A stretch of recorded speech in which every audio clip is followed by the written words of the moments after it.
ਆਚਾਰਿਆ ਜੀ, ਮੇਰੀ ਚਿੰਤਾ ਹੈ ਕਿ ਜਲਵਾਯੂ ਸੰਕਟ ਨੂੰ ਲੈ ਕੇ ਸਮਾਜ ਬਿਲਕੁਲ ਹੀ ਬੇਪਰਵਾਹ ਹੈ। ਅਸੀਂ ਵੇਖ ਰਹੇ ਹਾਂ ਕਿ ਤਾਪਮਾਨ ਲਗਾਤਾਰ ਵਧ ਰਿਹਾ ਹੈ। ਹੜ੍ਹਾਂ, ਭੂਚਾਲ ਵਰਗੀਆਂ ਤਬਾਹੀਆਂ ਵੀ ਹਰ ਰੋਜ਼ ਵਧ ਰਹੀਆਂ ਹਨ। ਅਜਿਹੀ ਇੱਕ ਤਬਾਹੀ ਕੁਝ ਸਮਾਂ ਪਹਿਲਾਂ ਸਾਡੇ ਪਿੰਡ ਆਈ, ਜਿਸ ਨੇ ਦਰਜਨਾਂ ਪਿੰਡਾਂ ਨੂੰ ਤਬਾਹ ਕਰ ਦਿੱਤਾ। ਲੋਕ ਆਪਣੇ ਘਰਾਂ ਤੋਂ ਬੇਘਰ ਹੋ ਗਏ ਤੇ ਹੁਣ ਮਸਲਾ ਇਹ ਹੈ ਕਿ ਲੋਕ ਆਪੋ ਪ੍ਰਵਾਸ ਕਰ ਰਹੇ ਹਨ। ਅੰਦਾਜ਼ੇ ਲਗਾਏ ਗਏ ਹਨ ਕਿ 120 ਕਰੋੜ ਲੋਕ ਆਪਣੇ ਘਰ ਛੱਡ ਕੇ ਪਲਾਇਨ ਕਰਨ ਲਈ ਮਜਬੂਰ ਹੋਣਗੇ। ਮੈਂ ਕੁਝ ਵੀ ਕਲਪਨਾਤਮਕ ਨਹੀਂ ਦੱਸਣ ਜਾ ਰਿਹਾ। ਜੋ ਕੁਝ ਵੀ ਮੈਂ ਤੁਹਾਨੂੰ ਦੱਸ ਰਿਹਾ ਹਾਂ, ਉਹ ਸਾਰੀਆਂ ਗੱਲਾਂ UN ਅਤੇ IPCC ਦੀਆਂ ਰਿਪੋਰਟਾਂ 'ਚ ਹਰ ਰੋਜ਼ ਸਾਹਮਣੇ ਆ ਰਹੀਆਂ ਹਨ, ਪਰ ਅਸੀਂ ਉਹਨਾਂ ਰਿਪੋਰਟਾਂ ਨੂੰ ਪੜ੍ਹਦੇ ਹੀ ਨਹੀਂ। ਤੁਸੀਂ ਤੇ ਮੈਂ ਜਿੰਨਾ ਹਮੇਸ਼ਾ ਕਰਦੇ ਹਾਂ ਸੀ, ਰਿੰਦਵੇਲ 8 ਸਾਲਾਂ ਵਿੱਚ ਵੀ ਉਹਨਾਂ ਨਹੀਂ ਕਰ ਸਕਦੇ ਜਿੰਨਾ ਇੱਕ ਅਮੀਰ ਬੰਦੇ ਦੇ ਸਿਰਫ 2 ਜੈਕ 1 ਸਾਲ ਵਿੱਚ ਕਰ ਦਿੰਦੇ ਹਨ। ਅਤੇ ਇੱਥੇ ਅਸੀਂ ਉਸ ਅਮੀਰ ਬੰਦੇ ਦੇ ਪੂਰੇ ਫੁੱਟਪ੍ਰਿੰਟ ਦੀ ਗੱਲ ਨਹੀਂ ਕਰ ਰਹੇ, ਸਿਰਫ ਉਸ ਦੇ 2 ਜੈਕਸ ਦੀ ਗੱਲ ਕਰ ਰਹੇ ਹਾਂ। ਇਹ 8 ਕਰੋੜ ਆਮ ਲੋਕ, ਇਹ ਮੀਡੀਓਕਰ ਐਵਰੇਜ ਲੋਕ, ਇਹ ਕਾਮਨਰਜ਼ ਜਿਨ੍ਹਾਂ ਨੂੰ ਉਹ ਨੀਵੀਂ ਕਿਸਮ ਦੀ ਪ੍ਰਜਾਤੀ ਸਮਝਦੇ ਹਨ, ਉਹ ਆਪਣੇ ਆਪ ਨੂੰ ਇੱਕ ਵੱਖਰੀ ਪ੍ਰਜਾਤੀ ਮੰਨਦੇ ਹਨ। ਉਹ ਕਹਿੰਦੇ ਹਨ ਕਿ ਅਸੀਂ ਤਾਂ ਬਚਾਂਗੇ, ਅਸੀਂ ਤਾਂ ਰਹਾਂਗੇ, ਅਤੇ ਜਦੋਂ ਧਰਤੀ ਪੂਰੀ ਤਰ੍ਹਾਂ ਸੜ ਜਾਵੇਗੀ ਤਾਂ ਅਸੀਂ ਆਪਣੇ ਰਾਕਟ 'ਚ ਬੈਠ ਕੇ ਕਿਸੇ ਹੋਰ ਗ੍ਰਹਿ ਉੱਤੇ ਚਲੇ ਜਾਣਾ ਹੈ। ਜਿੱਥੇ ਵੀ ਤੁਹਾਡੇ ਕੋਲ ਮੌਕਾ ਮਿਲੇ, ਸਭ ਤੋਂ ਪਹਿਲਾਂ ਕਲਾਈਮੇਟ ਦੀ ਗੱਲ ਕਰੋ। ਦੁਨੀਆ ਦੇ ਕਿਸੇ ਵੀ ਹੋਰ ਮੁੱਦੇ ਨਾਲੋਂ ਵੱਧ ਕੇ ਕਲਾਈਮੇਟ ਦੀ ਗੱਲ ਜ਼ਰੂਰੀ ਹੈ। ਜੋ ਵੀ ਗੱਲਾਂ ਤੁਹਾਨੂੰ ਜ਼ਰੂਰੀ ਲੱਗਦੀਆਂ ਹੋਣ, ਉਹਨਾਂ ਨਾਲੋਂ 100 ਗੁਣਾ ਵੱਧ ਜ਼ਰੂਰੀ ਇਹ ਕਲਾਈਮੇਟ ਦੀ ਗੱਲ ਹੈ, ਕਿਉਂਕਿ ਅਸੀਂ ਸ਼ਾਇਦ ਆਖਰੀ ਪੀੜ੍ਹੀ ਹੋ ਸਕਦੇ ਹਾਂ ਜੋ ਇਸ ਬਾਰੇ ਕੁਝ ਕਰ ਸਕਦੀ ਸੀ। ਇਹ ਇੱਕ ਵੱਡੀ ਸਾਜ਼ਿਸ਼ ਹੈ ਪੂਰੀ ਮਨੁੱਖਤਾ ਦੇ ਖਿਲਾਫ। ਜੋ ਕੁਝ ਮੈਂ ਤੁਹਾਨੂੰ ਦੱਸ ਰਿਹਾ ਹਾਂ, ਜਾਣਕਾਰੀਆਂ ਇੰਟਰਨੈਟ ਤੇ ਤਾਂ ਮਿਲ ਜਾਂਦੀਆਂ ਨੇ, ਪਰ ਮੀਡੀਆ ਹੁਣ ਤੱਕ ਇਹਨਾਂ ਨੂੰ ਸਾਹਮਣੇ ਨਹੀਂ ਲਿਆ ਰਿਹਾ। ਸਤਿ ਸ੍ਰੀ ਅਕਾਲ ਆਚਾਰਿਆ ਜੀ, ਮੇਰਾ ਨਾਮ ਬਲਰਾਮ ਹੈ। ਮੈਂ ਮੱਧ ਪ੍ਰਦੇਸ਼ ਦੇ ਕਟਨੀ ਜ਼ਿਲ੍ਹੇ ਤੋਂ ਹਾਂ। ਆਚਾਰਿਆ ਜੀ, ਮੇਰਾ ਸਵਾਲ ਸਮਾਜ ਦੀ ਜਲਵਾਯੂ ਪਰਿਵਰਤਨ ਪ੍ਰਤੀ ਬੇਪਰਵਾਹੀ ਨੂੰ ਲੈ ਕੇ ਹੈ। ਅਸੀਂ ਵੇਖ ਰਹੇ ਹਾਂ ਕਿ ਤਾਪਮਾਨ ਲਗਾਤਾਰ ਵਧ ਰਿਹਾ ਹੈ। ਹੜ੍ਹਾਂ, ਭੂਚਾਲ ਵਰਗੀਆਂ ਤਬਾਹੀਆਂ ਵੀ ਵਧਦੀਆਂ ਜਾ ਰਹੀਆਂ ਹਨ, ਪਰ ਸਾਨੂੰ ਇਹ ਸਭ ਕੁਝ ਹੋਣ ਦੇ ਬਾਵਜੂਦ ਵੀ ਕੋਈ ਫਰਕ ਨਹੀਂ ਪੈ ਰਿਹਾ। ਇਹਨਾਂ ਵਿੱਚੋਂ ਇੱਕ ਤਬਾਹੀ ਤਾਂ ਕੁਝ ਸਮਾਂ ਪਹਿਲਾਂ ਮੇਰੇ ਪਿੰਡ 'ਚ ਆਈ ਸੀ, ਜਿਸ ਨੇ ਦਰਜਨਾਂ ਪਿੰਡਾਂ ਨੂੰ ਉਜਾੜ ਦਿੱਤਾ ਤੇ ਲੋਕ ਬੇਘਰ ਹੋ ਗਏ। ਅੱਜ ਦੀ ਸਮੱਸਿਆ ਇਹ ਹੈ ਕਿ ਲੋਕ ਆਪਣੇ ਘਰ ਛੱਡ ਕੇ ਜਾਣ ਲਈ ਤਿਆਰ ਹਨ, ਪਰ ਅਸੀਂ ਇਸ ਦਾ ਕੋਈ ਹੱਲ ਲੱਭਣ ਦੀ ਥਾਂ ਕਥਾ ਕਹਾਣੀਆਂ 'ਚ ਹੀ ਉਲਝੇ ਹੋਏ ਹਾਂ। ਤਾਂ ਕਿਸ ਤਰੀਕੇ ਨਾਲ ਅਸੀਂ ਵਾਤਾਵਰਣੀ ਬਦਲਾਅ ਉੱਤੇ ਕੋਈ ਪ੍ਰਭਾਵ ਪਾ ਸਕਦੇ ਹਾਂ? ਡੱਡੂ ਵਾਲੀ ਕਹਾਣੀ ਸੁਣੀ ਹੈ? 2 ਡੱਡੂਆਂ ਤੇ ਇੱਕ ਤਜਰਬਾ ਕੀਤਾ ਗਿਆ। ਉਬਲਦੇ ਪਾਣੀ ਵਿੱਚ ਇੱਕ ਡੱਡੂ ਨੂੰ ਸੁੱਟਿਆ ਗਿਆ। ਡੱਡੂ ਨੇ ਕਿਹਾ, ਇਹ ਕੀ ਹੋ ਰਿਹਾ ਹੈ, ਤੇ ਝੱਟ ਨਾਲ ਛਾਲ ਮਾਰ ਕੇ ਬਾਹਰ ਆ ਗਿਆ। ਡੱਡੂ ਨੂੰ ਪਾਣੀ ਤੋਂ ਬਾਹਰ ਆਉਣ ਵਿੱਚ ਕਿੰਨਾ ਸਮਾਂ ਲੱਗਿਆ। ਘੁੱਸਿਆ ਤੇ ਫਟਾਫਟ ਬਾਹਰ ਆ ਗਿਆ। ਕਹਿੰਦਾ, ਇਹ ਤਾਂ ਉਬਲਦਾ ਪਾਣੀ ਹੈ, ਪਾਗਲ ਹੋ ਗਏ ਹੋ। ਉਹ ਬਚ ਗਿਆ ਕਿਉਂਕਿ ਬਾਹਰ ਦੇ ਤਾਪਮਾਨ ਅਤੇ ਪਾਣੀ ਦੇ ਤਾਪਮਾਨ ਵਿੱਚ ਬਹੁਤ ਵੱਡਾ ਫਰਕ ਸੀ, ਹੈ ਨਾ? ਤਾਂ ਉਸ ਨੂੰ ਸਮਝ ਆ ਗਈ ਕਿ ਇਹ ਤਾਂ ਬਹੁਤ ਫਰਕ ਹੈ। ਫਰਕ ਅਚਾਨਕ ਆਇਆ ਤਾਂ ਉਸ ਨੂੰ ਮਹਿਸੂਸ ਹੋਇਆ, ਉਹ ਨੋਟਿਸ ਕਰ ਸਕਿਆ। ਫਿਰ ਦੂਜਾ ਡੱਡੂ ਲਿਆ ਗਿਆ, ਉਸ ਨੂੰ ਨਾਰਮਲ ਤਾਪਮਾਨ ਵਾਲੇ ਪਾਣੀ ਵਿੱਚ ਸੁੱਟਿਆ ਗਿਆ। ਫਿਰ ਹੌਲੀ-ਹੌਲੀ ਤਾਪਮਾਨ ਵਧਾਇਆ ਗਿਆ ਤਾਂ ਜੋ ਡੱਡੂ ਸੀ ਉਹ ਬਾਹਰ ਨਹੀਂ ਆਇਆ। ਇਸ ਨੂੰ ਕਹਿੰਦੇ ਹਨ ਅਨੁਕੂਲਤਾ ਜਾਂ ਕੰਡੀਸ਼ਨਿੰਗ। ਪਾਣੀ ਗਰਮ ਹੁੰਦਾ ਗਿਆ, ਪਰ ਜੋ ਡੱਡੂ ਦੀ ਸਰੀਰਕ ਪ੍ਰਣਾਲੀ ਸੀ ਉਹ ਵੀ ਉਸ ਗਰਮੀ ਦੇ ਮੁਤਾਬਕ ਢਲਦੀ ਗਈ, ਉਸ ਦੇ ਅਨੁਕੂਲ ਹੋ ਗਈ ਤਾਂ ਉਹ ਸਹਿ ਗਿਆ।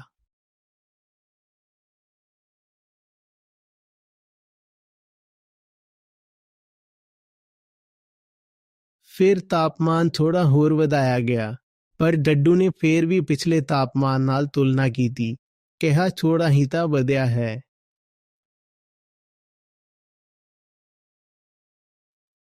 ਜਿਵੇਂ ਤੁਸੀਂ ਕਦਮ ਦਰ ਕਦਮ ਪੌੜੀ ਚੜ੍ਹ ਰਹੇ ਹੋ ਅਤੇ ਹਰ ਕਦਮ ਤੇ ਤੁਹਾਨੂੰ ਇਹੀ ਲੱਗ ਰਿਹਾ ਹੋਵੇ ਕਿ ਪਿਛਲੇ ਕਦਮ ਨਾਲੋਂ ਥੋੜਾ ਜਿਹਾ ਹੀ ਉੱਪਰ ਆਏ ਹੋ। ਥੋੜਾ ਜਿਹਾ ਹੋਰ ਤਾਪਮਾਨ ਵਧਾਇਆ ਗਿਆ, ਫਿਰ ਥੋੜਾ ਹੋਰ ਵਧਾਇਆ ਗਿਆ, ਫਿਰ ਥੋੜਾ ਹੋਰ। ਡੱਡੂ ਬਾਹਰ ਨਹੀਂ ਨਿਕਲਿਆ ਕਿਉਂਕਿ ਤਾਪਮਾਨ ਅਚਾਨਕ ਨਹੀਂ ਵਧਿਆ, ਉਹ ਉਸੇ ਪਾਣੀ ਵਿੱਚ ਉਬਲ ਕੇ ਮਰ ਗਿਆ। ਹੁਣ ਮੈਨੂੰ ਨਹੀਂ ਪਤਾ ਕਿ ਇਹ ਪ੍ਰਯੋਗ ਅਸਲ ਵਿੱਚ ਕੀਤਾ ਗਿਆ ਸੀ ਜਾਂ ਨਹੀਂ, ਪਰ ਕਹਾਣੀ ਸੁਣਨ ਵਿੱਚ ਬੋਧਪੂਰਨ ਵੀ ਲੱਗਦੀ ਹੈ ਤੇ ਦਿਲਚਸਪ ਵੀ। ਗੱਲ ਸਮਝ ਆ ਰਹੀ ਹੈ।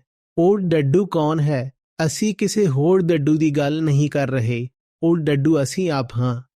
ਜੇਕਰ ਅਚਾਨਕ ਤੌਰ ਤੇ ਔਸਤ ਤਾਪਮਾਨ 3 ਡਿਗਰੀ ਜਾਂ 5 ਡਿਗਰੀ ਵੱਧ ਜਾਵੇ ਤਾਂ ਅਸੀਂ ਸਾਰੇ ਚੀਕ ਪਵਾਂਗੇ। ਸਦਮੇ 'ਚ ਆ ਜਾਵਾਂਗੇ ਤੇ ਕਹਾਂਗੇ ਕਿ ਇਹ ਤਾਂ ਕੁਝ ਬਹੁਤ ਗਲਤ ਹੋ ਗਿਆ। ਛੇਤੀ ਇਸ ਨੂੰ ਰੋਕੋ। ਪਰ ਜੇਕਰ ਉਹੀ ਪ੍ਰਕਿਰਿਆ ਦਹਾਕਿਆਂ ਤੋਂ ਚੱਲ ਰਹੀ ਹੋਵੇ ਤਾਂ ਅਸੀਂ ਉਸ ਨੂੰ ਨੋਟਿਸ ਵੀ ਨਹੀਂ ਕਰਦੇ। ਸਾਨੂੰ ਪਤਾ ਹੀ ਨਹੀਂ ਲੱਗਦਾ ਕਿ ਇਹ ਸਭ ਕੁਝ ਹੋ ਰਿਹਾ ਹੈ।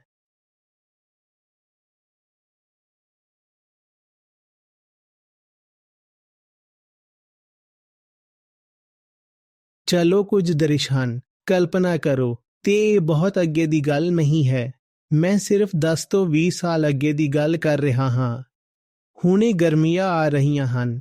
ਸੜਕਾਂ ਉੱਤੇ ਜੋ ਤਾਰਕੋਲ ਹੈ, ਜਿਹਨੂੰ ਐਸਫੈਲਟ ਕਹਿੰਦੇ ਹਨ, ਉਹ ਪਿਘਲ ਚੁੱਕਾ ਹੈ।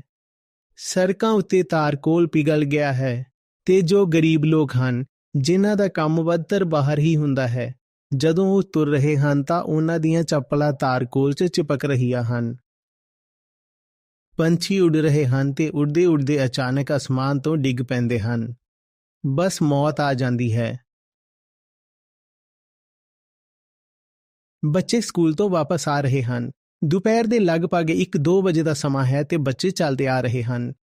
ਅਚਾਨਕ ਹੀਟ ਸਟ੍ਰੋਕ ਹੋਇਆ ਤੇ ਉੱਥੇ ਹੀ ਡਿੱਗ ਪਿਆ।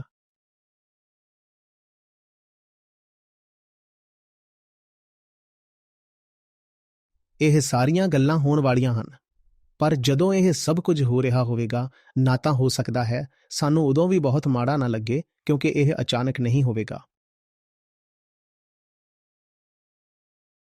ਸਾਨੂੰ ਜੋ ਚੀਜ਼ ਮਾਰ ਰਹੀ ਹੈ ਉਹ ਇਹ ਕਿ ਇਹ ਸਭ ਕੁਝ ਹੌਲੀ-ਹੌਲੀ ਹੋ ਰਿਹਾ ਹੈ, ਕਰਮਵਾਰ ਹੋ ਰਿਹਾ ਹੈ, ਲਗਾਤਾਰ ਹੋ ਰਿਹਾ ਹੈ, ਨਿਰੰਤਰ ਹੋ ਰਿਹਾ ਹੈ, ਪਰ ਇੱਕ ਝਟਕੇ ਵਿੱਚ ਨਹੀਂ ਹੋ ਰਿਹਾ। ਇੱਕ ਕੋਵਿਡ ਆਇਆ, ਇੱਕ ਝਟਕੇ ਵਿੱਚ ਪੂਰੀ ਦੁਨੀਆ ਨੂੰ ਹਿਲਾ ਕੇ ਰੱਖ ਦਿੱਤਾ।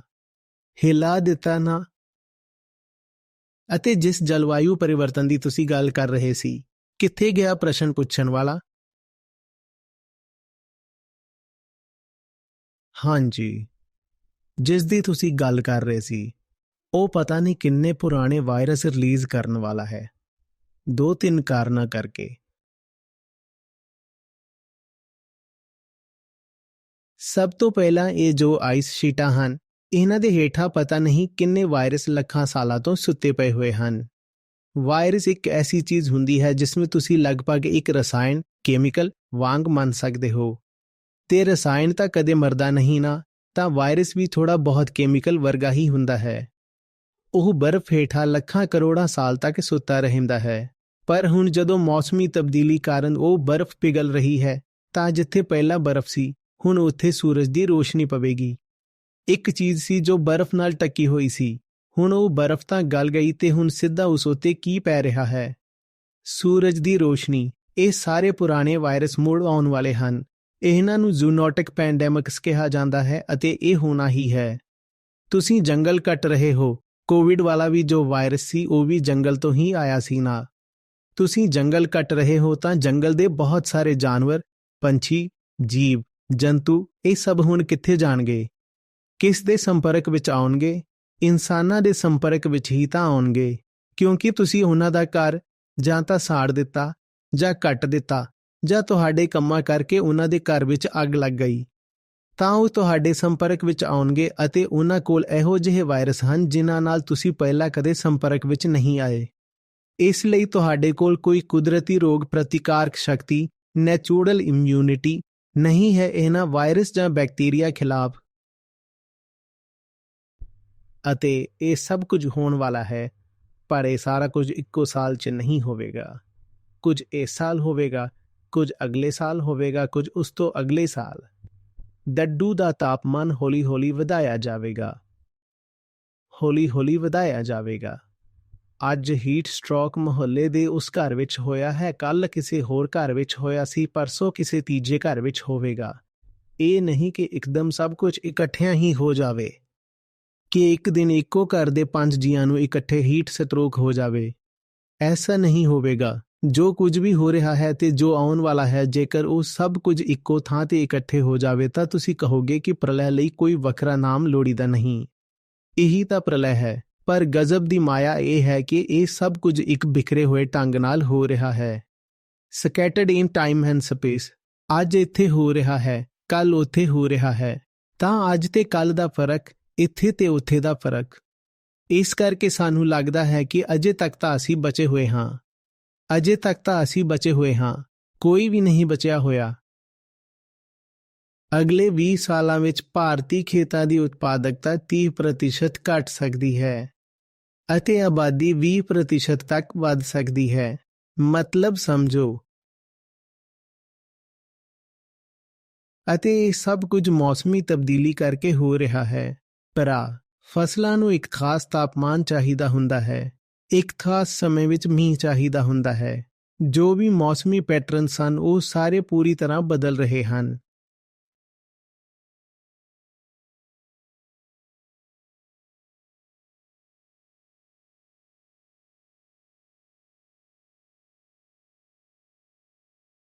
ਪੌਦੇ ਤੁਹਾਡੀ ਮਰਜ਼ੀ ਤੇ ਤਾਂ ਚੱਲਦੇ ਨਹੀਂ ਕਿ ਕਹੋ ਗੇਹੂੰ ਉਗ।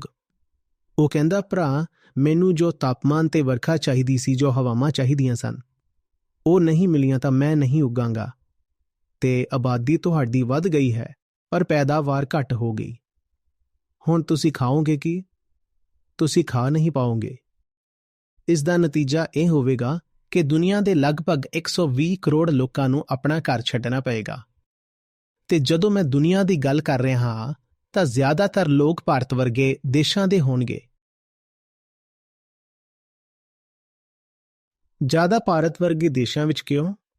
ਕਿਉਂਕਿ ਭਾਰਤ ਵਿੱਚ ਸਿੰਚਾਈ ਰਾਹੀਂ ਜ਼ਿਆਦਾ ਪੈਦਾਵਾਰ ਨਹੀਂ ਹੁੰਦੀ। ਬਹੁਤ ਹੱਦ ਤੱਕ ਅਜੇ ਵੀ ਮਾਨਸੂਨ ਤੇ ਨਿਰਭਰ ਕਰਦੇ ਹਾਂ ਅਤੇ ਮਾਨਸੂਨ ਦੀਆਂ ਹਵਾਵਾਂ ਇਸ ਗੱਲ ਤੇ ਨਿਰਭਰ ਕਰਦੀਆਂ ਹਨ ਕਿ ਸਮੁੰਦਰ ਦੀ ਸਤਹ ਅਤੇ ਧਰਤੀ ਦੀ ਸਤਹ ਵਿਚਕਾਰ ਇੱਕ ਖਾਸ ਤਾਪਮਾਨ ਦਾ ਅੰਤਰ ਹੋਵੇ। ਜਦੋਂ ਪਾਣੀ ਤੇ ਜ਼ਮੀਨ ਦੇ ਵਿਚਕਾਰ ਤਾਪਮਾਨ ਵਿੱਚ ਇੱਕ ਖਾਸ ਅੰਤਰ ਹੁੰਦਾ ਹੈ ਤਾਂ ਮਾਨਸੂਨ ਦੀਆਂ ਹਵਾਵਾਂ ਚੱਲਦੀਆਂ ਹਨ ਅਤੇ ਜ਼ਮੀਨ ਵੱਲ ਆਉਂਦੀਆਂ ਹਨ।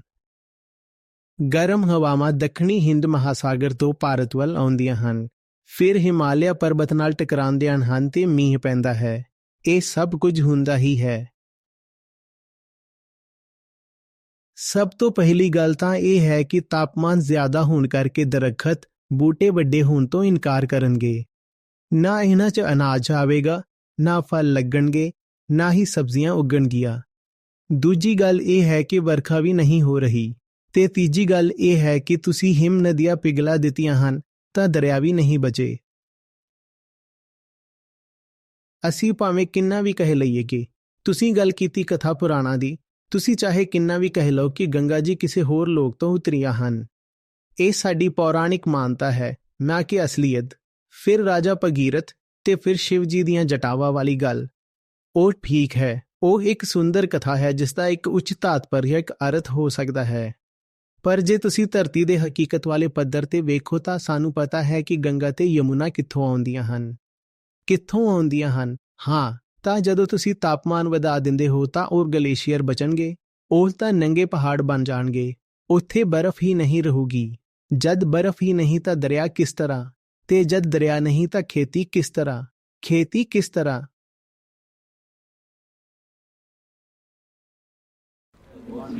ਅਤੇ ਇਹ ਸਾਰਾ ਕੁਝ ਇੱਕ ਝਟਕੇ ਵਿੱਚ ਨਹੀਂ ਹੋ ਜਾਵੇਗਾ। ਇਹ ਸਾਲਾਂ ਤੋਂ ਲਗਾਤਾਰ ਹੋ ਰਿਹਾ ਹੈ। ਗੰਗੋਤਰੀ ਕਿੰਨਾ ਸੁੱਕ ਚੁੱਕਾ ਹੈ। ਥੋੜਾ ਜਿਹਾ ਗੂਗਲ ਕਰ ਲਵੋ ਤਾਂ ਪਤਾ ਲੱਗ ਜੂਗਾ। ਮੈਂ ਇੱਥੇ ਤੁਹਾਡੇ ਨਾਲ ਇੱਕ ਵੀ ਗੱਲ ਐਸੀ ਨਹੀਂ ਕਰ ਰਿਹਾ ਜੋ ਕਲਪਨਾਤਮਕ ਹੋਵੇ। ਮੈਂ ਉਹੀ ਸਾਰੀਆਂ ਗੱਲਾਂ ਕਰ ਰਿਹਾ ਹਾਂ ਜੋ UN ਅਤੇ IPCC ਦੀਆਂ ਰਿਪੋਰਟਾਂ ਵਿੱਚ ਹਰ ਰੋਜ਼ ਸਾਹਮਣੇ ਆ ਰਹੀਆਂ ਹਨ। ਬਸ ਅਸੀਂ ਉਹਨਾਂ ਰਿਪੋਰਟਾਂ ਨੂੰ ਪੜ੍ਹਦੇ ਨਹੀਂ ਹਾਂ। ਗੰਗੋਤਰੀ ਕਿੰਨਾ ਸਿकुड़ ਚੁੱਕਾ ਹੈ, ਤੁਸੀਂ ਖੁਦ ਹੀ ਸਰਚ ਕਰ ਲਵੋ। ਇੱਥੋਂ ਜਾਣ ਤੋਂ ਬਾਅਦ ਕੀ ਸਰਚ ਕਰੋਗੇ ਤੁਸੀਂ ਲੋਕ? ਮੋਬਾਈਲ ਵੀ ਲੈ ਕੇ ਬੈਠੇ ਹੋ, ਰਿਕਾਰਡਿੰਗ ਵੀ ਕਰ ਰਹੇ ਹੋ। ਇੱਥੇ ਹੀ ਬੈਠਿਆ ਕਰ ਲਵੋ ਨਾ। ਲੜਾਈਆਂ ਤੇਲ, ਪੈਟਰੋਲ, ਡਾਲਰ ਜਾਂ ਜ਼ਮੀਨ ਦੇ ਪਿੱਛੇ ਨਹੀਂ ਹੋਣ ਵਾਲੀਆਂ। ਲੜਾਈਆਂ ਤਾਂ ਹੁਣ ਪਾਣੀ ਲਈ ਹੋਣੀਆਂ ਹਨ। ਜਦ ਨਦੀ ਨਹੀਂ ਰਹੇਗੀ ਤਾਂ ਪਾਣੀ ਲਈ ਹੀ ਤਾਂ ਲੜਾਂਗੇ ਨਾ, ਹੋਰ ਕੀ ਕਰਾਂਗੇ? ਅਗਲਾ ਵਿਸ਼ਵ ਯੁੱਧ ਪਾਣੀ ਲਈ ਹੋਵੇਗਾ।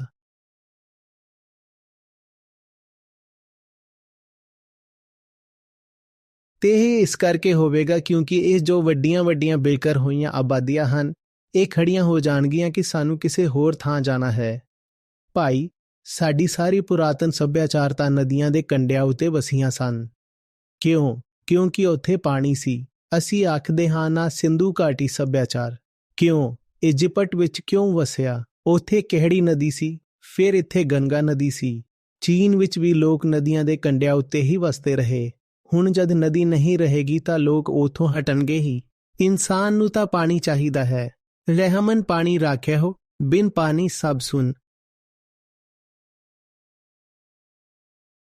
ਤੇ ਫਿਰ ਉਹ ਕਿੱਥੇ ਜਾਣਗੇ? ਰਾਸ਼ਟਰੀ ਸਰਹੱਦਾਂ ਤੇ ਨਹੀਂ ਰੁਕਣਗੇ। ਉਹ ਕਹਿਣਗੇ ਕਿ ਜਿੱਥੇ ਵੀ ਸਾਨੂੰ ਜੀਉਣ ਲਈ ਥਾਂ ਮਿਲ ਰਹੀ ਹੈ, ਸਾਨੂੰ ਉੱਥੇ ਜਾਣ ਦਿਓ। ਇਹ ਮਨੁੱਖਤਾ ਦੇ ਇਤਿਹਾਸ ਦਾ ਸਭ ਤੋਂ ਵੱਡਾ ਅਤੇ ਸਭ ਤੋਂ ਦਰਦਨਾਕ ਪਲਾਇਨ ਹੋਵੇਗਾ। ਅੰਦਾਜ਼ਨ 120 ਕਰੋੜ ਲੋਕ ਆਪਣੇ ਘਰ ਛੱਡ ਕੇ ਭੱਜਣ ਲਈ ਮਜਬੂਰ ਹੋਣਗੇ, ਅਤੇ ਜੇ ਉਹ 120 ਕਰੋੜ ਹਨ ਤਾਂ ਸਮਝ ਲਓ ਕਿ ਉਹਨਾਂ ਵਿੱਚੋਂ 90 ਕਰੋੜ ਤਾਂ ਭਾਰਤੀ ਹੀ ਹੋਣਗੇ।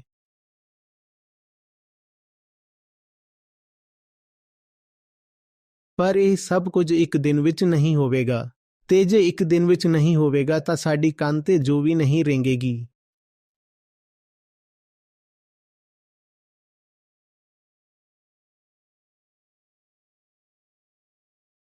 ਜੋ ਮਿੱਟੀ ਹੁੰਦੀ ਹੈ ਕਿਸੇ ਵੀ ਥਾਂ ਦੀ, ਉਹ ਕਰੋੜਾਂ ਸਾਲਾਂ ਤੋਂ ਇੱਕੋ ਤਰ੍ਹਾਂ ਦੀ ਹੀ ਵਰਖਾ ਸਹਿ ਰਹੀ ਹੁੰਦੀ ਹੈ।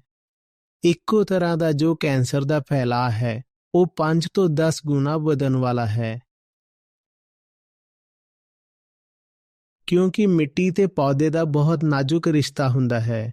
ਮਿੱਟੀ ਵਿੱਚ ਕਈ ਤਰ੍ਹਾਂ ਦੇ ਤੱਤ ਹੁੰਦੇ ਹਨ, ਪਰ ਜੇ ਸਹੀ ਹਾਲਾਤ ਹੋਣ ਤਾਂ ਉਹਨਾਂ ਵਿੱਚੋਂ ਜੋ ਜ਼ਹਿਰੀਲੇ ਤੱਤ ਹੁੰਦੇ ਹਨ, ਉਹ ਪੌਦੇ ਵਿੱਚ ਨਹੀਂ ਜਾਂਦੇ।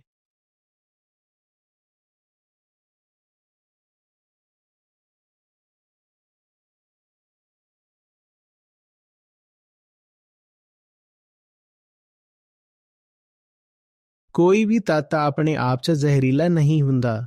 ਜ਼ਹਿਰੀਲਾ ਮਤਲਬ ਸਾਡੇ ਲਈ ਜ਼ਹਿਰੀਲਾ, ਜਿਵੇਂ ਆਰਸੈਨਿਕ। ਤੁਸੀਂ ਸਰਚ ਕਰਕੇ ਵੇਖੋ, arsenic cancer and climate change. ਤੁਸੀਂ ਜੋ ਸਧਾਰਨ ਖਾਣਾ ਖਾ ਰਹੇ ਹੋ ਨਾ, ਉਹੀ ਤੁਹਾਨੂੰ ਕੈਂਸਰ ਦੇ ਰਿਹਾ ਹੋ ਸਕਦਾ ਹੈ। ਕੈਂਸਰ ਦੇ ਕੇਸ 5 ਤੋਂ 10 ਗੁਣਾ ਵਧਣ ਵਾਲੇ ਹਨ, ਤੇ ਇਹ ਗੱਲ ਮੈਂ ਵੱਧ ਤਰਜੀਹ ਨਾਲ ਤੁਹਾਡੇ ਨਾਲ ਇਸ ਕਰਕੇ ਕਰਦਾ ਹਾਂ ਕਿਉਂਕਿ ਜੋ ਮਹਾਮਾਰੀ ਆ ਰਹੀ ਹੈ, ਉਹ ਸਭ ਤੋਂ ਜ਼ਿਆਦਾ ਸਾਡੀ ਉੱਤੇ ਹੀ ਆਣੀ ਹੈ।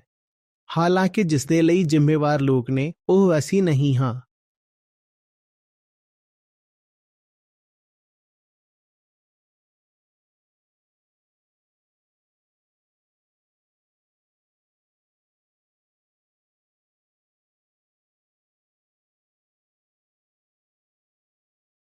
ਔਸਤ ਭਾਰਤੀ ਦਾ ਜੋ ਕਾਰਬਨ ਫੁੱਟਪ੍ਰਿੰਟ ਹੈ ਉਹ ਬਹੁਤ ਘੱਟ ਹੈ। ਤੇ ਕਾਰਬਨ ਫੁੱਟਪ੍ਰਿੰਟ ਦਾ ਮਤਲਬ ਕਿ ਤੁਸੀਂ ਕਿੰਨਾ ਕਾਰਬਨ ਉਤਸਰਜਿਤ ਕਰਦੇ ਹੋ। ਜਿਸ ਦਾ ਕਾਰਬਨ ਫੁੱਟਪ੍ਰਿੰਟ ਜਿੰਨਾ ਛੋਟਾ ਹੁੰਦਾ ਹੈ, ਕਲਾਈਮੇਟ ਚੇਂਜ ਦੀ ਮਾਰ ਉਸ ਉੱਤੇ ਓਨੀ ਹੀ ਜ਼ਿਆਦਾ ਭਿਆਨਕ ਪੈਂਦੀ ਹੈ। ਬੜੀ ਨਾਇਨਸਾਫੀ ਹੈ ਇਹ। ਜਿਸ ਦਾ ਕਲਾਈਮੇਟ ਫੁੱਟਪ੍ਰਿੰਟ ਜਿੰਨਾ ਵੱਡਾ ਹੁੰਦਾ ਹੈ, ਉਹ ਕਲਾਈਮੇਟ ਦੀ ਮਾਰ ਤੋਂ ਬਚ ਜਾਂਦਾ ਹੈ ਕਿਉਂਕਿ ਉਸ ਦਾ ਫੁੱਟਪ੍ਰਿੰਟ ਵੱਡਾ ਹੀ ਇਸ ਕਰਕੇ ਹੈ ਕਿ ਕੋਲ ਪੈਸਾ ਵੱਧ ਹੈ। ਜਿੰਨਾ ਕਾਰਬਨ ਅਸੀਂ ਛੱਡ ਦਿੰਦੇ ਹਾਂ, ਉਨਾ ਤਾਂ ਇੱਕ ਔਸਤ ਭਾਰਤੀ 2700 ਸਾਲਾਂ ਵਿੱਚ ਵੀ ਨਹੀਂ ਕਰ ਸਕੇਗਾ। ਤੁਸੀਂ ਤੇ ਮੈਂ ਮਿਲ ਕੇ ਜਿੰਨਾ ਉਤਸਰਜਨ ਕਰਦੇ ਹਾਂ, ਉਨਾ ਤਾਂ ਅਸੀਂ 2700 ਸਾਲਾਂ 'ਚ ਵੀ ਨਹੀਂ ਕਰ ਸਕਦੇ, ਜਿੰਨਾ ਇੱਕ ਅਮੀਰ ਬੰਦੇ ਦੇ ਸਿਰਫ 2 ਜੈਟ ਇੱਕ ਸਾਲ 'ਚ ਕਰ ਜਾਂਦੇ ਨੇ। ਤੇ ਅਜੇ ਤਾਂ ਅਸੀਂ ਉਸ ਅਮੀਰ ਬੰਦੇ ਦੇ ਪੂਰੇ ਫੁੱਟਪ੍ਰਿੰਟ ਦੀ ਗੱਲ ਵੀ ਨਹੀਂ ਕਰ ਰਹੇ, ਸਿਰਫ ਉਸ ਦੇ 2 ਜੈਟਸ ਦੀ ਗੱਲ ਕਰ ਰਹੇ ਹਾਂ। ਤੇ ਇਹ ਗੱਲ ਕਿਸੇ ਇੱਕ ਖਾਸ ਅਮੀਰ ਬੰਦੇ ਦੀ ਨਹੀਂ ਹੈ, ਇਹ ਸਭ ਦੀ ਗੱਲ ਹੈ। ਕਰਤੂਤ ਉਹਨਾਂ ਦੀ ਭੁਗਤਣਾ ਸਾਨੂੰ ਪਊ।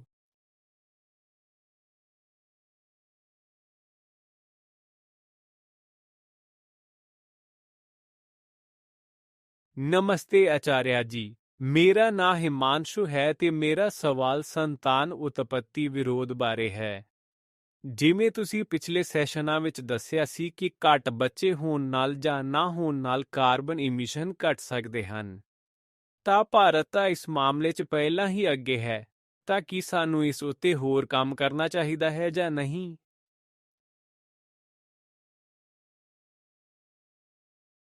ਬੱਚੇ ਨਾ ਪੈਦਾ ਕਰਨ ਲਈ ਕੀ ਕੰਮ ਕਰਨਾ ਪੈਂਦਾ ਹੈ?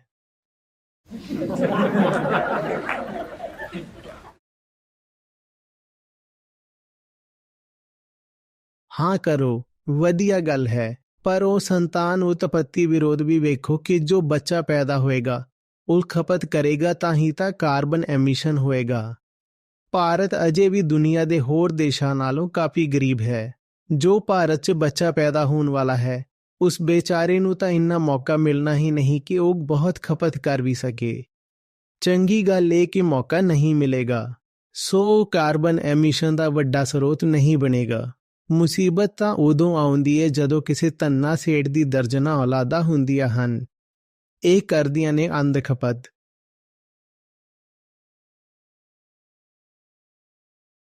ਸਮਝ ਆ ਰਹੀ ਹੈ ਗੱਲ? ਬਾਕੀ ਇਹ ਤਾਂ ਕਈ ਨਜ਼ਰੀਆਂ ਤੋਂ ਸਹੀ ਗੱਲ ਹੈ ਕਿ ਜੇ ਤੁਹਾਨੂੰ ਆਪਣੀ ਜ਼ਿੰਦਗੀ ਨੂੰ ਕੁਝ ਮਾਇਨੇ ਦੇਣੇ ਹਨ ਤਾਂ ਤੁਹਾਨੂੰ ਹੋਸ਼ ਹੋਣਾ ਚਾਹੀਦਾ ਹੈ ਕਿ ਤੁਸੀਂ ਕਰ ਕੀ ਰਹੇ ਹੋ। ਇਹ ਤਾਂ ਪਸ਼ੂਆਂ ਵਾਲਾ ਕੰਮ ਹੀ ਹੈ, ਅੰਨੇ ਵਾਂਗ ਪੈਦਾ ਕਰਦੇ ਜਾਣਾ। ਇਨਸਾਨ ਇਸ ਲਈ ਨਹੀਂ ਹੈ ਕਿ ਉਹ ਬਸ ਪਸ਼ੂ ਵਾਂਗ ਜੀਏ। ਅਸੀਂ ਜਿੱਥੇ ਵੀ ਹੋਈਏ, ਜਦੋਂ ਵੀ ਮੌਕਾ ਮਿਲੇ, ਸਭ ਤੋਂ ਪਹਿਲਾਂ ਗੱਲ ਮੌਸਮ ਪ੍ਰਦੂਸ਼ਣ ਕਲਾਈਮੇਟ ਦੀ ਹੀ ਕਰੀਏ। ਦੁਨੀਆ ਦੇ ਕਿਸੇ ਹੋਰ ਮਸਲੇ ਨਾਲੋਂ ਇਹ ਗੱਲ ਵਧੇਰੇ ਜ਼ਰੂਰੀ ਹੈ। ਜੋ ਵੀ ਗੱਲਾਂ ਤੁਹਾਨੂੰ ਲੱਗਦੀਆਂ ਹਨ ਕਿ ਬਹੁਤ ਜ਼ਰੂਰੀ ਹਨ, ਉਹਨਾਂ ਨਾਲੋਂ 100 ਗੁਣਾ ਵੱਧ ਜ਼ਰੂਰੀ ਇਹ ਮੌਸਮ ਦੀ ਗੱਲ ਹੈ। ਤੁਹਾਡੇ ਦਫ਼ਤਰ ਵਿੱਚ ਜਿੱਥੇ 4 ਲੋਕ ਮਿਲ ਕੇ ਗੱਲ ਕਰ ਰਹੇ ਹੋਣ, ਉੱਥੇ ਤੁਸੀਂ ਕਲਾਈਮੇਟ ਦਾ ਮਸਲਾ ਛੇੜੋ। ਜੇ ਤੁਹਾਡੇ ਘਰ ਕੋਈ ਵੋਟ ਮੰਗਣ ਆਇਆ ਹੋਵੇ ਤਾਂ ਉਸ ਨੂੰ ਪੁੱਛੋ ਕਿ ਤੇਰੇ ਮੈਨੀਫੈਸਟੋ ਵਿੱਚ ਕਲਾਈਮੇਟ ਚੇਂਜ ਕਿੱਥੇ ਹੈ।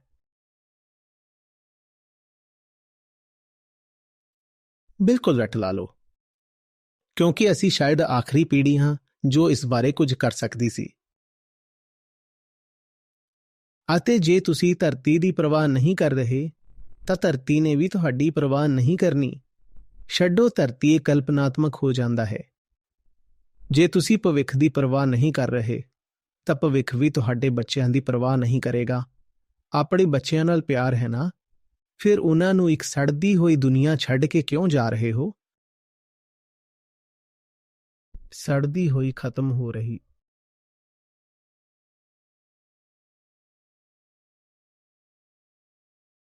ਅਸੀਂ ਕਿਸੇ ਨਾਲ ਐਵੇਂ ਬੈਠ ਕੇ ਗੱਲਾਂ ਕਰ ਰਹੇ ਹਾਂ।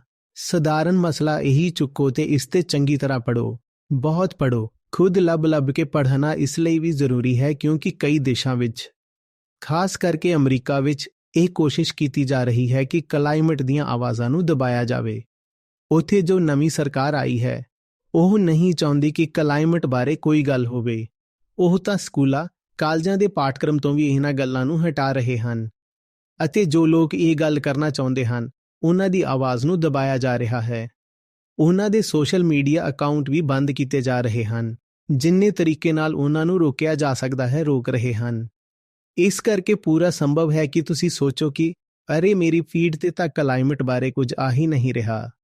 ਤਾਂ ਨਹੀਂ ਆਏਗਾ, ਕਿਉਂਕਿ ਐਲਗੋਰਿਦਮ ਨੂੰ ਆਖਿਆ ਗਿਆ ਹੈ ਕਿ ਇਹ ਗੱਲ ਲੋਕਾਂ ਤੱਕ ਨਹੀਂ ਪੁੱਜਣੀ ਚਾਹੀਦੀ। ਕਿਉਂਕਿ ਉਹ ਐਲਗੋਰਿਦਮ ਵੀ ਕਿਸ ਦੇ ਹੱਥ ਵਿੱਚ ਹਨ? ਉਹਨਾਂ ਦੇ ਹੱਥ ਵਿੱਚ ਹਨ ਜੋ ਕਾਰਬਨ ਐਮਿਸ਼ਨ ਕਰਦੇ ਹਨ। ਉਹ ਤੁਹਾਡੇ ਤੱਕ ਇਹ ਖਬਰ ਨਹੀਂ ਆਉਣ ਦੇਣਗੇ। ਤੁਸੀਂ ਸੋਚੋਗੇ ਟੀਵੀ ਤੇ ਇਹ ਗੱਲ ਆਏਗੀ। ਟੀਵੀ ਤੇ ਇਹ ਗੱਲ ਨਹੀਂ ਆਉਣ ਵਾਲੀ। ਇਹ ਮਨੁੱਖਤਾ ਖਿਲਾਫ ਇੱਕ ਵੱਡੀ ਸਾਜ਼ਿਸ਼ ਹੈ। ਜੋ ਗੱਲਾਂ ਮੈਂ ਤੁਹਾਨੂੰ ਦੱਸ ਰਿਹਾ ਹਾਂ, ਇਹਨਾਂ ਦੀ ਜਾਣਕਾਰੀ ਨੈਟ ਤੇ ਤਾਂ ਮਿਲ ਜਾਂਦੀ, ਪਰ ਮੀਡੀਆ ਤੁਹਾਡੇ ਤੱਕ ਨਹੀਂ ਲਿਆਉਂਦਾ। ਇਸ ਲਈ ਨਹੀਂ ਕਿ ਉਹ ਜਾਣਦੇ ਨਹੀਂ, ਪਰ ਇਸ ਲਈ ਕਿ ਉਹ ਬਹੁਤ ਵਧੀਆ ਤਰੀਕੇ ਨਾਲ ਜਾਣਦੇ ਹਨ। ਉਹ ਤੁਹਾਨੂੰ ਝੂਠੀਆਂ ਤੇ ਛੋਟੀ-ਛੋਟੀ ਖਬਰਾਂ ਵਿੱਚ ਉਲਝਾ ਕੇ ਰੱਖਣਗੇ। IPL ਵੇਖ ਲਓ, ਫਲਾਣੀ ਐਕਟਰੈਸ ਫਲਾਣੇ ਨਾਲ ਫੜੀ ਗਈ, ਫਲਾਣੇ ਦਾ ਕੁਝ ਹੋ ਗਿਆ, ਫਲਾਣੇ ਦਾ ਬਛੜਾ ਖੂਹ ਵਿੱਚ ਡਿੱਗ ਗਿਆ, ਹਿੰਦੂ ਨੇ ਮੁਸਲਿਮ ਨੂੰ ਭਜਾਇਆ। ਬਸ ਇਹਨਾਂ ਸਭ ਵਿੱਚ ਤੁਹਾਨੂੰ ਫਸਾਉਣਗੇ ਤਾਂ ਜੋ ਤੁਹਾਨੂੰ ਅਸਲੀ ਸੰਕਟ ਦਾ ਪਤਾ ਹੀ ਨਾ ਲੱਗੇ। ਤੁਹਾਨੂੰ ਇੱਕ ਨਸ਼ਾ ਦਿੱਤਾ ਜਾ ਰਿਹਾ ਹੈ ਤਾਂ ਜੋ ਤੁਸੀਂ ਉਸ ਨਸ਼ਿਆਂ ਦੀ ਹਾਲਤ ਵਿੱਚ ਹੀ ਸੁੱਤੇ ਮਰ ਜਾਓ, ਸ਼ਾਂਤੀ ਨਾਲ ਮਰ ਜਾਓ। ਨਹੀਂ ਤਾਂ ਤੁਸੀਂ ਬਗਾਵਤ ਕਰ ਦਿੰਦੇ, ਇਨਕਲਾਬ ਕਰ ਦਿੰਦੇ ਨਾ, ਤੇ ਇਨਕਲਾਬ ਹੋਇਆ ਤਾਂ ਉਹਨਾਂ ਦੇ ਸਵਾਰਥ ਤੇ ਚੋਟ ਪੈਂਦੀ ਹੈ।